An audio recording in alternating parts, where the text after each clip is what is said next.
Hey all, welcome back to another vlog. And today I'm actually doing a vlog about Las Vegas and looking at some of the things that you can do out in Las Vegas. And I will actually be out there on Tuesday. And I've been out there a number of times, so I've taken a lot of pictures. I have done a lot of stuff out there, gone to a lot of the shows out there. You can't go wrong in Las Vegas, whether you like to gamble, whether you don't like to gamble and you like shows, whether you like good food or buffets or whatever the case might be. There's just a lot of entertaining things out in Las Vegas. So I have put together kind of really an intro to Las Vegas, you could call it, with some of the things that we are talking about. So one thing that a lot of people do out there, of course, is shows. And really with any Cirque du Soleil show, if you've never been to a Cirque du Soleil show, they are incredible. You can't go wrong. It doesn't matter which one you go to. I've been to all of them pretty much except for maybe three, I think. And we're going to see two of the three out there this time. But so Cirque shows, awesome. The Beatles Love actually is phenomenal. I was never a huge Beatles fan until I saw that show, and then I was like, oh my God, wow. It kind of pushed me over to become more of a Beatles fan after that too, because so many of their songs you don't know are theirs, and there's so many classics in there, and it's just done in kind of a, almost kind of a surreal, like strange way, really, I guess would be a way to describe it, which will make you laugh. But also the music is kind of fun too. It's a different type of show. And then you've also got Ka. Ka is really good, a lot of acrobatics, a lot of moving pieces of the stage. That one is pretty cool if you like those sort of things. And then you've also got O, which of course is the water-based show. That one is really phenomenal as well. And Zarkana, which I believe they're doing a few more and then they're going to shut it down because they're doing some renovations after, I think, maybe this coming month. But that one is pretty neat too. That one a little bit more low-key, I guess I would call it. And then you've got Zumanity, which is a very like sexuality-based type show. So that one's different from a Cirque show. Not that I didn't like that one, but I would say out of the ones I've done, that probably was, to me anyway, it was cool, but it was a different kind of cool. It didn't seem as much like a Cirque du Soleil show.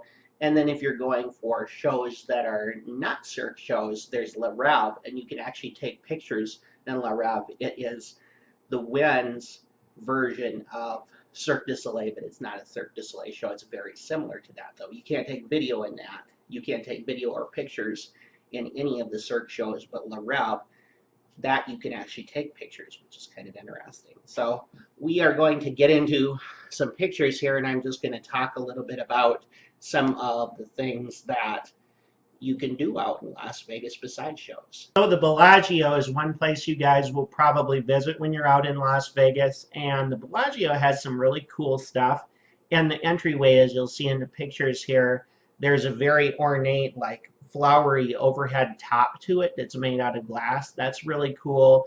They also have ongoing exhibits right outside once you walk through the network right before you get to the casino. Sometimes they have birds, sometimes they have butterflies. That's very decorative and very cool, so you never know what you're going to get with that. They've also got the Gallery of Fine Art, which I have not been to, and then in addition to that, of course, one of the big Cirque du Soleil shows, which is a wonderful show. It's a little bit more pricey than some of the other ones, but in my mind, it's well worth the cost. So as far as relatively new casino hotels, the Cosmopolitan is one of the newer ones, and I would recommend checking it out too if you're looking to check out different casinos and hotels. It's got these really cool ornate glass chandeliers that you can sit under, and it's got a lot of, I'm trying to think of the name of it too, it's like basically where you're surrounded with the curtains of like crystals and things like that. And it's a really neat place. The other thing too that's an awesome part of the Cosmopolitan is the rooftop pool. Not only is it a pool during the day, but it's also a concert venue and performance venue by night. So if you get a chance to check that out, absolutely I would. I went and saw Marina and the Diamonds. The drinks are like insane. They're like 15, 20 bucks. But the concert tickets themselves, I think for that concert were like 25 bucks, and it was really a nice venue, a small venue. It's personal and it's really good sound. And they had a DJ before Marina and the Diamond. So check that out if you guys get a chance. I would definitely recommend.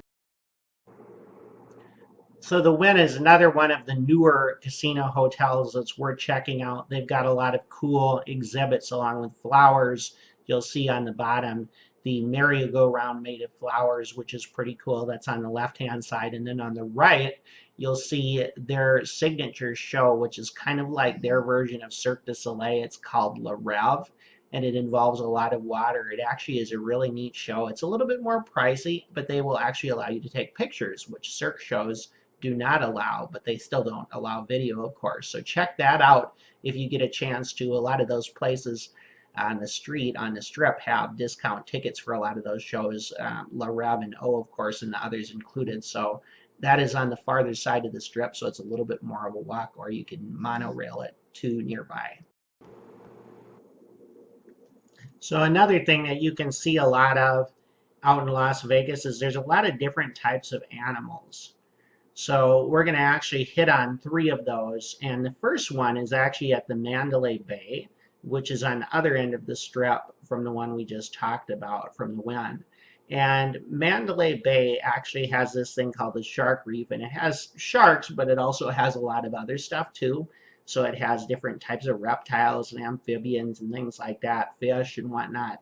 And that one is actually well worth the while too. One app that you guys may want to check out, it's on Facebook. It's called My Vegas, and you can earn reward points to get actually free things, free rooms, free shows, free admission to things like the Shark Reef out in Vegas. So check that out. It doesn't cost anything to play, although you can put money into it, which unfortunately I've done a time or two.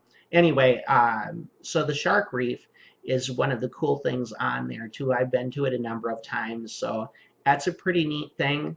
The second thing is actually in the Mirage, and that is the lion and dolphin habitat too. So Siegfried and Roy, remember, they had their show, and then the one of them was attacked, and so they stopped having it, but they still have the habitat there, and the other guy has just gone on to basically be a part of it. In fact, we saw him the one time when he was there and got a chance to talk with him, which was pretty cool. And that would be another thing to check out. Inexpensive, not too bad. I think it's 20 bucks or so.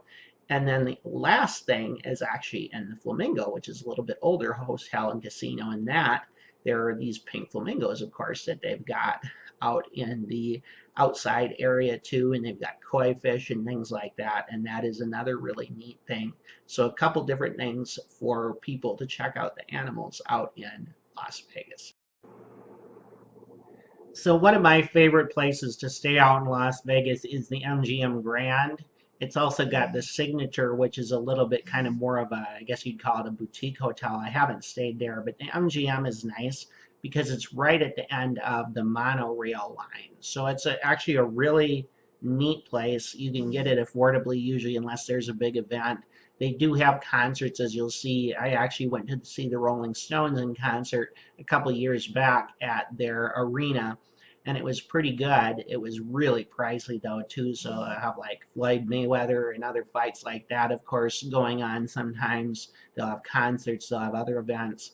And then if you see it from the outside, they've got those green lights too, and as you find, you can actually make the windows of the hotel rooms dimmer so that it keeps that green light out. We didn't figure that out until our second night there, which was kind of made for a little bit less restful the first night. But it is a neat place. And again, it's right at the head of the monorail line, so it's very convenient too. In the monorail, very convenient too. If you're looking to get up and down the strip, you can buy a one-time pass, you can buy a 7-day pass, or anywhere in between. So check that out too if you're looking to avoid some walking. So I hope you guys enjoyed my crash course to Las Vegas. I will also, of course, have future videos on this too, especially because I am going to be out there later this week. So be sure to continue to subscribe and check out my videos and share my videos, and of course share other ideas that you guys have of things that you'd like to see. I'm hoping to do some more vlogging from the road and some more travel themed vlogs here. later this summer. So definitely be on the lookout for those coming, and other contests and things like that in the future. And we'll be announcing that too as well. I just got to make sure I have everybody entered that should be entered in that last contest, because we are giving that rock away. Thanks a lot. I'll see you guys later.